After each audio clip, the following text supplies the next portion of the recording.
నమస్కారం ఘంటారావానికి స్వాగతం. ముందుగా ప్రధానాంశాలు. అమల్లోకి భారత్పై అదనపు సుంకాల భారం. రష్యా నుంచి చమురు కొనుగోళ్లపై అమెరికా అక్కసు.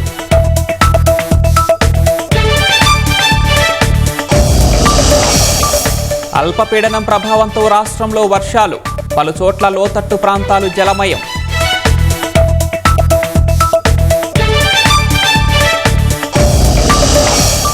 పెన్నా నది వరదతో తీర ప్రాంతాల ప్రజల్లో వణుకు. ఇసుకాసురుల అక్రమ తవ్వకాలతో పొర్లు కట్టలకు గండ్లు.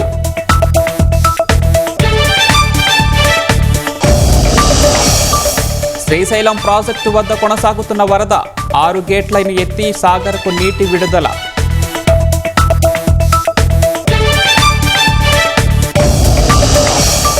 దేశవ్యాప్తంగా వైభవంగా వినాయక చవితి వేడుకలు.